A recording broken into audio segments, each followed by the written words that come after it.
The Whisper in the Wilderness. Nora Reed pressed her back against the moss-covered wall, holding her breath as something slithered past outside the crumbling doorway. Sweat traced cold paths down her spine despite the oppressive humidity that permeated the abandoned research complex.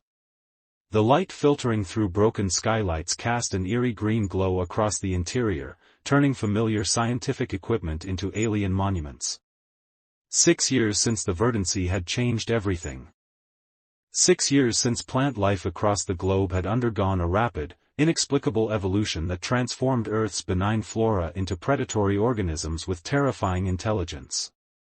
6 years since the mass evacuations to the orbital habitats left only the unlucky, or the stubborn, behind. Nora belonged to the latter category. As the last surviving botanical pathologist from the Gaia Initiative, she carried a responsibility that weighed heavier than the reinforced pack strapped to her back. Inside, wrapped in protective casing, was the only functional genomic sequencer left on the continent, perhaps on the entire planet. If she could reach the central database in this facility, if the backup systems were still operational, she might find what she had spent years searching for, a way to stop the verdancy. When the soft scraping outside finally faded, Nora checked her oxygen levels. The filter mask covered the lower half of her face, protecting her from the hallucinogenic spores that floated through the air like invisible snowflakes.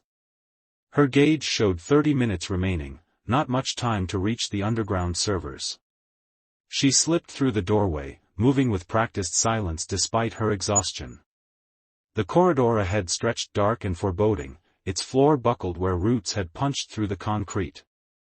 Tendrils of luminescent fungi crawled up the walls, pulsing faintly as she passed, as if aware of her presence. Just a little further, she whispered to herself, consulting the faded facility map clutched in her gloved hand. The server room lay 2 levels below, accessible through a maintenance shaft that, if she was lucky, might have remained sealed against the encroaching vegetation. A sudden vibration from her detector made her freeze. The handheld device registered movement ahead, not the mindless creeping of vines, but the coordinated motion of something large. Nora ducked into a recessed doorway, pressing herself into the shadows as she adjusted the settings on her device. The detector's screen flickered, showing a heat signature moving in a sweeping pattern. A coiler, what scientists had once called a harmless creeping vine before the verdancy transformed it into a sensor-laden predator capable of detecting the faintest human heartbeat. Nora had 2 choices: retreat and find another way down or risk an encounter she might not survive. The oxygen timer ticked down, 25 minutes remaining. Too little time to find an alternate route. Decision made, she reached for the canister at her belt. The repellent inside was her own creation, distilled from the coiler's natural competitors. It wouldn't kill the thing, but it might confuse its sensory apparatus long enough for her to slip past. She waited for the heat signature to move away before spraying a fine mist into the air ahead of her. The repellent had a bitter, acrid scent even through her mask. Moving quickly, she pushed forward, skirting the edges of the corridor where the floor seemed most stable. The maintenance shaft appeared exactly where the map indicated, a narrow metal door set into the wall, partially obscured by a curtain of pale, thread-like roots. Nora pried the door open with her carbon fiber pry bar, wincing at the screech of rusted hinges. Inside, a vertical ladder descended into darkness. She clicked on her headlamp and began the climb down, the metal rung slick beneath her gloves. The shaft was mercifully clear of vegetation, the sealed environment and lack of light had kept the verdancy at bay, at least for now. 2 levels down, she emerged into a corridor significantly less affected by the invasion above. The air hung thick and stale, but breathable. Nora checked the oxygen gauge, 18 minutes, and decided to conserve her supply. She removed her mask, taking shallow breaths as she oriented herself. The server room door stood at the end of the hall, its electronic lock long dead. Another application of her pry bar and she was inside, standing amidst rows of silent servers. Emergency lighting cast a dim blue glow over the equipment, hinting at the possibility of a functioning backup generator. Hope surged through her as she moved to the central console. If the isolation protocols had held, if the data was still intact. A flash of movement in her peripheral vision was her only warning. Something whipped past her face, leaving a stinging welt across her cheek. She stumbled back, reaching for her repellent, but too late. Another lash caught her wrist, sending the canister clattering across the floor. Lure vines. They had found a way in. Unlike their cousins that hunted by heat and motion, lure vines were attracted to electrical activity. The faint emissions from her equipment had drawn them like moths to flame. Now they descended from a crack in the ceiling, their slender forms dancing with bioluminescent patterns designed to mesmerize prey. Nora fought the instinct to stare at the hypnotic display. She'd seen what happened to those who succumbed, their minds trapped in beautiful hallucinations while their bodies were slowly enveloped and digested. She lunged for her pack, desperate to reach the utility knife inside, but a vine snared her ankle, jerking her feet from under her. She hit the floor hard, the impact knocking the wind from her lungs.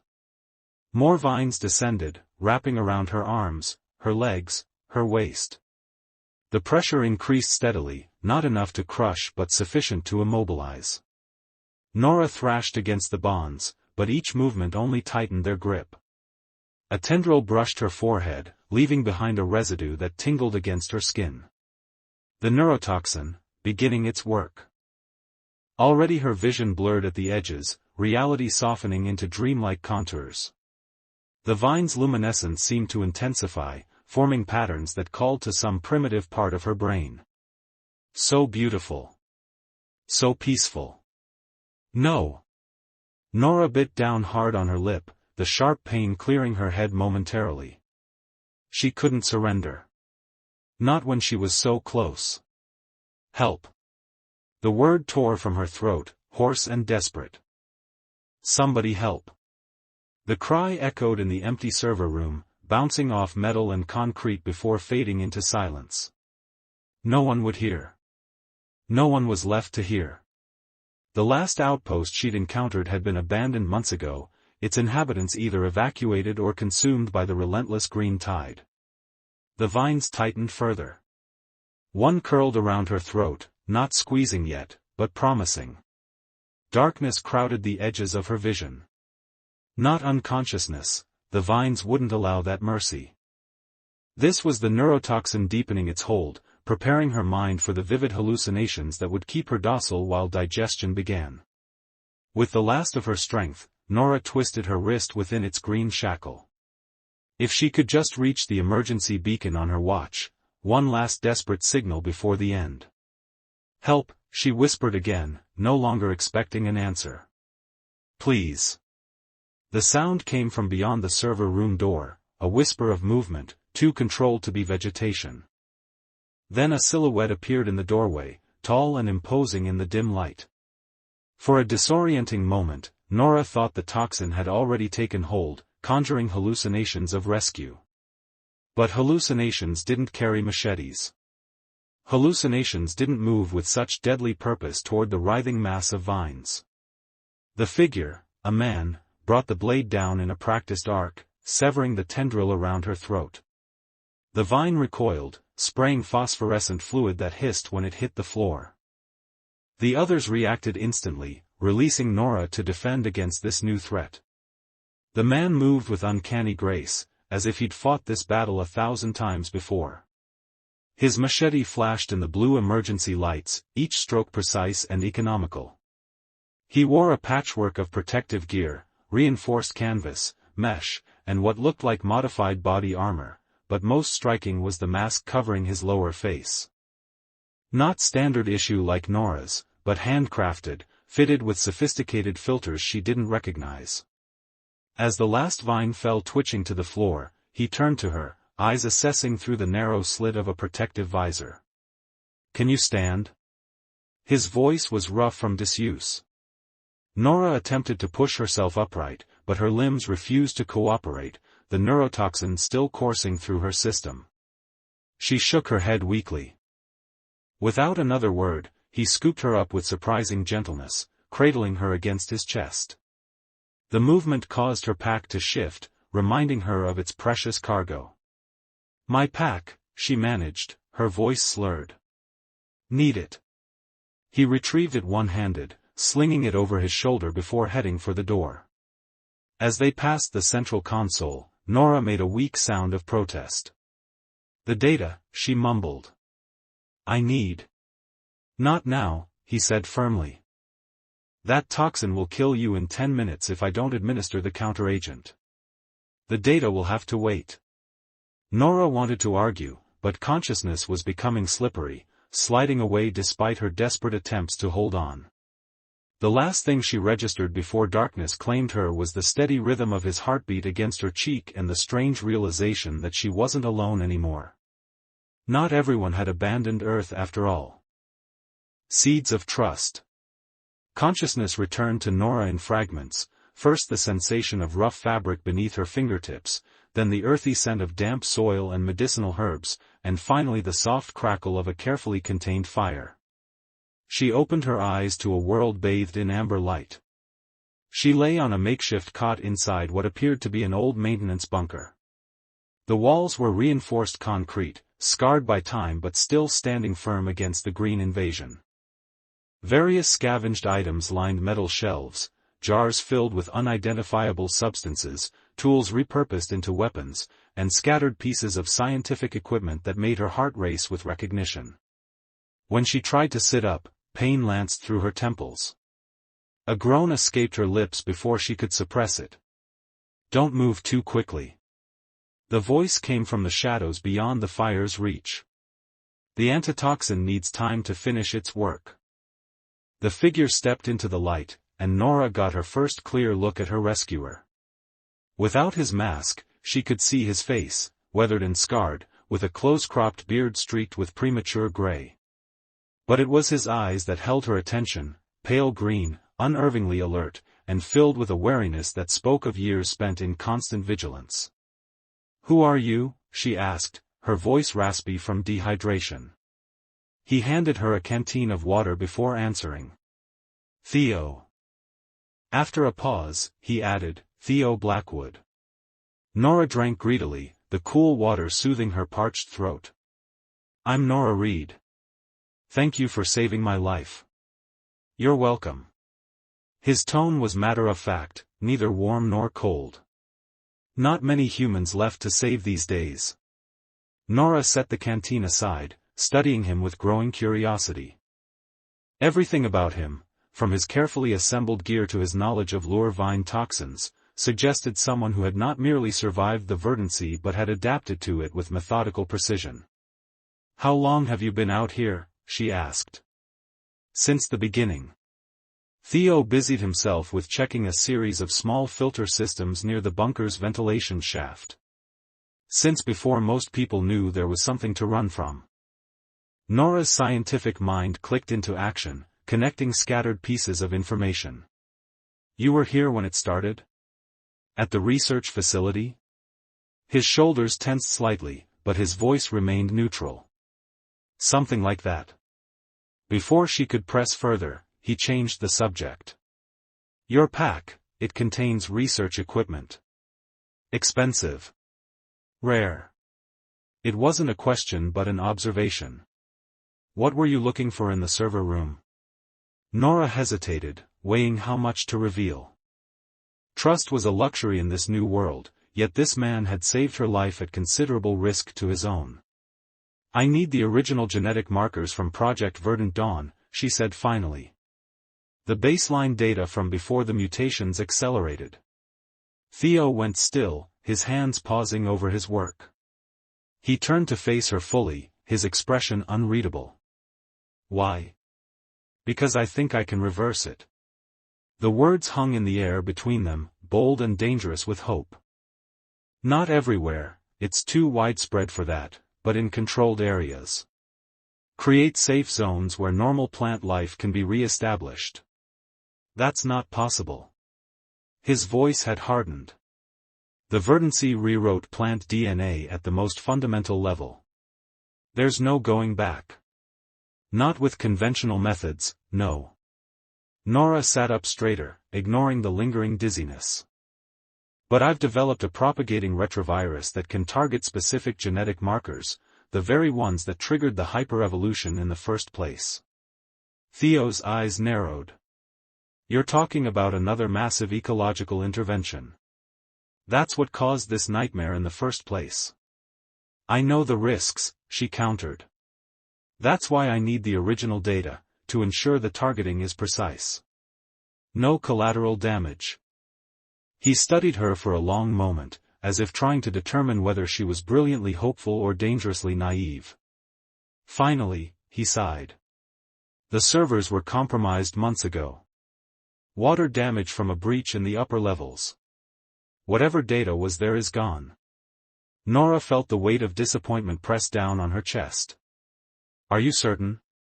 The isolation protocols. Failed, he interrupted. I checked when I first found this place. There's nothing left. She leaned back, momentarily defeated. 6 months of careful planning, of navigating the increasingly dangerous terrain between outposts, all for nothing. Then a thought occurred to her. What about the secondary site, she asked. The seed vault. It would have contained physical samples from before the shift, possibly even backup data storage. Something flickered across Theo's face, recognition, and perhaps something else. Caution? Fear? The Terra Vault, he said quietly. It's not a myth, then. No, it's real. And according to the facility maps, it's located somewhere beneath the western quadrant of the complex. An underground bunker designed to withstand even nuclear scenarios. Theo turned away, occupying himself with stoking the small fire. That section is completely overrun. The structural collapse created a perfect environment for weaver nests. No one goes there. I have to, Nora insisted. Even if the digital records are gone, the physical samples would be invaluable. Seeds, tissue cultures, anything preserved from before. It's suicide, he stated flatly. Then I'll die trying, she replied, matching his tone. I didn't survive this long to give up when I'm this close. The silence that followed was heavy with unspoken arguments. Finally, Theo stood and retrieved something from a locker built into the wall, a faded tablet, its casing reinforced with scavenged materials. Here, he said, handing it to her. This might save you a painful death. Nora activated the screen to find detailed maps of the facility, not the public versions she'd been working from, but comprehensive schematics showing maintenance tunnels, emergency routes, and security protocols. How did you get these? She asked, unable to hide her astonishment. Theo's expression closed off. I worked here. Before. The pieces suddenly clicked into place. His knowledge of the facility, his survival skills, his reluctance to discuss the Verdancy's origins. You were part of Project Verdant Dawn, she said softly. Not an accusation, merely a statement of fact. He didn't deny it. I was a security specialist with biotechnology training. When the first signs of accelerated mutation appeared, I was assigned to the containment team. His voice grew distant, as if reciting facts about someone else's life. We failed. Spectacularly. Nora absorbed this revelation, studying him with new understanding. So you stayed. When everyone else evacuated, you chose to remain. Not much of a choice, he said with a bitter half-smile. Someone had to witness what we'd done. Someone had to remember. The weight of his self-imposed penance hung in the air between them. Nora had encountered other survivors in her travels, people who stayed out of necessity, stubbornness, or lack of options. But never someone who stayed out of guilt, out of a sense of responsibility. The Terra Vault, she said gently, bringing them back to the matter at hand. Will you help me find it? Theo looked at her for a long moment, his expression conflicted. You really believe you can reverse this? I believe I can try, she answered honestly. And that's better than accepting this as our new reality. Something shifted in his eyes then, a spark igniting where only cold determination had existed before. He nodded once, a decisive movement. "We leave at first light," he said. "The weavers are less active then." Dawn arrived as a gradual lightening of the perpetual green gloom that blanketed the world. Theo led the way through a network of maintenance tunnels that bypassed the most heavily infested sections of the complex. Nora followed close behind, her pack lighter now that she'd left non-essential equipment in the relative safety of Theo's bunker. These tunnels were part of the original emergency protocols, Theo explained as they navigated the narrow passageways. Designed to allow personnel to move between sections if the main corridors were compromised. "Ironic that they're now keeping us safe from the very thing the facility created," Nora observed. Theo glanced back at her, a hint of surprise in his eyes. "Most scientists I knew weren't big on irony." "I've had 6 years to develop a sense of it," she replied dryly. A ghost of a smile touched his lips before he turned his attention back to the path ahead. They moved in silence after that, conserving breath and staying alert for signs of intrusion into the tunnel system. After what felt like hours of navigating the labyrinthine network, Theo raised his hand in a signal to stop. He pointed to a heavy metal door set into the wall, its surface scarred but intact. "Access point to the western quadrant," he whispered. "This is where it gets complicated." He produced a small device from his pack, a modified signal detector that displayed electromagnetic readings in the surrounding area. "The weavers have adapted to use electrical fields for communication," he explained. "This will tell us where they're concentrated." The screen flickered with pulsing clusters of activity, mostly centered around what had once been the main laboratories. But a clear path seemed to snake through the less populated areas, leading toward the facility's deepest level. "We follow that gap," Theo said, tracing the route with his finger. "Stay close, move quietly, and if I say run, you run. No questions, no hesitation." Nora nodded her understanding, rechecking her mask and the small arsenal of deterrents she carried. The stakes were too high for fear to cloud her judgment now.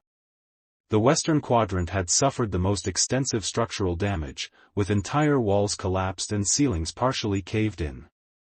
Sunlight streamed through gaping holes in the upper levels, creating patches of intense vegetation wherever it touched. Between these islands of green, the shadows concealed movement, subtle shifts and rustles that raised the hair on Nora's neck. Theo navigated the treacherous terrain with practiced ease, occasionally reaching back to steady her when the footing grew uncertain. They communicated primarily through hand signals, reserving speech for absolute necessity. As they descended through the levels, the air grew thicker, heavy with spores and the sweet-rot smell of accelerated decomposition. Nora's filter mask hummed softly as it worked overtime to process the contaminated atmosphere. They were 3 levels down when the detector in Theo's hand suddenly flashed red, its warning light pulsing urgently. He froze, signaling for absolute stillness. From somewhere ahead came a sound like rustling silk, the distinctive signature of a weaver nest disturbed. Theo slowly reached for his machete, his movements deliberate and controlled. The first weaver appeared from around a collapsed support column, a nightmarish fusion of plant and insectoid characteristics. Its segmented body undulated as it moved, carried by dozens of thread-like legs that barely seemed to touch the ground. Behind its eyeless head, a cluster of sensory filaments waved slowly, testing the air. Nora had seen drawings in the reports, blurry images captured by drones before contact was lost, but nothing had prepared her for the reality. The creature was beautiful in its alien way, graceful, efficient, and utterly deadly. Theo extended his arm slowly, creating a barrier between Nora and the creature's path. His other hand held the machete at the ready, though Nora noted he didn't immediately attack. Instead, he began a slow sidestep, guiding her toward a recessed doorway to their right. The weaver paused, its filaments quivering. For a terrible moment, Nora thought it had detected them despite their precautions. Then, with a fluid motion that defied its size, it continued past their position and disappeared down an adjacent corridor. Only when the sound of its movement had faded completely did Theo lower his arm. "That was a scout," he whispered. "Where there's one, there are dozens." The recessed doorway led to a stairwell that plunged deeper into the facility's heart. Unlike the upper levels, this area showed less damage. The reinforced construction had held against both time and the Verdancy's assault. At the bottom of the stairs, they encountered another heavy security door, this one equipped with both electronic and mechanical locks. All dead now, of course, but the door stood sealed nonetheless. "End of the line?" Nora asked, dismayed. Theo shook his head. "Security override." He moved to a panel beside the door, prying off the cover to reveal a complex array of circuitry. From his pack, he produced a small power cell and a set of modified tools. "You came prepared," Nora observed, impressed. "I've had 6 years to figure out how to get into places I shouldn't," he replied, focusing on his work. As he bypassed the security systems, Nora kept watch, the Weaver encounter having left her nerves razor-sharp. The detector remained quiet, but she couldn't shake the feeling that they were being observed. With a soft hiss of hydraulics, the door finally yielded. Beyond lay a short corridor ending in another, even more formidable barrier, the entrance to the Terra Vault itself. "This one's different," Theo murmured, examining the control panel. "Triple redundant systems, physical keys, biometric scanners. Can you bypass it?" Nora asked. "Not quickly." He glanced back at the way they had come. "And we don't have much time. That Weaver will return with reinforcements once it reports finding an unfamiliar scent." Nora studied the door, her mind racing. What about authorized personnel? Would their access still work? In theory, if the backup generators are still functioning. But all senior staff were evacuated or... He didn't finish the sentence.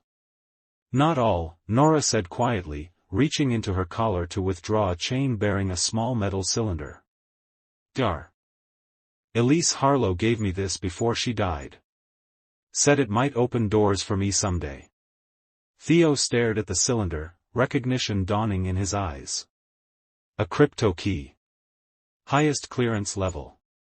He took the device with reverent care, inserting it into a concealed port on the control panel. For a breathless moment, nothing happened. Then, with a series of clicks and whirs, the massive door began to unlock itself, layer by layer. "Harlow," Theo said softly as they waited. "She was brilliant. Headstrong. Tried to warn them about the acceleration protocols." "She was my mentor," Nora replied. "Found me half dead in what used to be Boston, took me in. Taught me everything she knew about the Verdancy before the spore pneumonia took her." The final lock disengaged with a resonant clang. Slowly, the vault door swung inward, revealing a chamber bathed in the soft blue glow of emergency lighting. The Terra Vault stretched before them, row upon row of hermetically sealed containers, climate-controlled chambers, and data storage units. Unlike the chaos of the world above, everything here remained in perfect order, preserved exactly as it had been on the day the facility fell. Nora moved forward in a state of near reverence, her fingers trailing over the labeled containers. Seeds, tissue samples, genetic records, everything she needed and more. "It's all here," she whispered, unable to contain her wonder. "Everything we need to start over." Theo remained by the door, his expression guarded. "If you're right about your retrovirus, what happens next? Even if you create safe zones, the Verdancy will keep evolving, keep trying to reclaim them." Nora turned to face him, her eyes bright with purpose. "Then we evolve too. We adapt. We learn to live with what we can't change while changing what we can." She gestured to the vault's contents. "This isn't about erasing what happened, Theo. It's about finding balance again." He studied her for a long moment, this woman who had walked into hell armed with nothing but determination and hope. "And if there is no balance to be found? Then at least we tried," she answered simply. Isn't that why you stayed? To do what you could, even if it wasn't enough? Something shifted in his expression then, a softening around the eyes, a release of tension held for far too long. I stayed to witness, he said quietly. You came to change. A distant sound interrupted the moment, the unmistakable rustling of weavers, closer now and moving with purpose. They've found our trail, Theo said, instantly alert. We need to move. Nora nodded, quickly transferring samples to her pack with practiced efficiency. I have what we need. Theo secured the vault door behind them, buying precious time against the approaching threat. As they hurried back toward the stairwell, he caught her arm. There's another way out, he said urgently. An emergency evacuation tunnel. It's longer, but it bypasses the worst of the infestation. She didn't hesitate, following his lead as they veered down a narrow service corridor. Trust, Nora realized, wasn't just about survival anymore. It was about possibility, the chance that together they might accomplish what neither could alone. Behind them, the rustle of the weavers grew louder, hungry and relentless. But ahead lay a different path, one that led not just to safety but toward a future where humans and the transformed Earth might yet find a way to coexist.